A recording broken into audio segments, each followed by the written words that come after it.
Chilli chicken பண்ணி தெரியான்னு கேட்க, இல்லை அது வேணாம், சிக்கன் சாண்ட்விச் பண்ணுறேன், அதுவும் நானே முதல்ல இருந்து பிரெட் எல்லாம் பண்ணுறேன்னு மாவெல்லாம் பசடி வச்சாச்சு. அது என்னமோ கேட்குறது செய்யாமல் வேற ஒன்று செய்கிறதுல நமக்கு ஒரு உற்சாகம், சந்தோஷம். அப்புறம் இந்த லிக்விட் வாங்குறதெல்லாம் பாதி பாதி தண்ணியை கலந்து வச்சுட்டா நிறைய நாளுக்கு வருதுன்னு எங்கேயோ படித்தேன். அதனால் அப்படி தான் இப்போலாம் நான் ஊற்றி வைக்கிறது.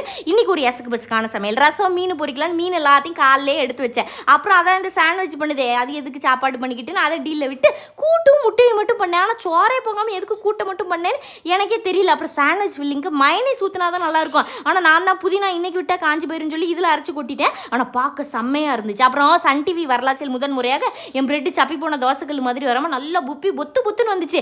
அதுவே முதல் வச்சுன்னு மேலே முட்டையெல்லாம் தடவிட்டு உள்ளே எடுத்து வச்சாச்சு. அப்புறம் இதர வேலைகள் எல்லாம் பண்ணிவிட்டு பிரெட்டை வெளியே எடுத்து வச்சு ஆற வச்சு பார்த்தா அழகே பொறாமைப்படும் பேர் அழகாக இருந்துச்சு. ஆனால் அங்கங்கே பல வருஷம் போடாத ரோடு மாதிரி குண்டு குழியுமா இருந்துச்சு. வெட்டுனா ஓவர் சாப்பிட்டு பீயுது. ஃபில்லிங்கை சும்மாவே சாப்பிடலாம், நல்லா தான் இருந்துச்சு. நான் தான் சாண்ட்விட்ச்னு சொல்லிட்டோமே மேலே வச்சு உட்காந்து சாப்பிட்டுட்டேன்.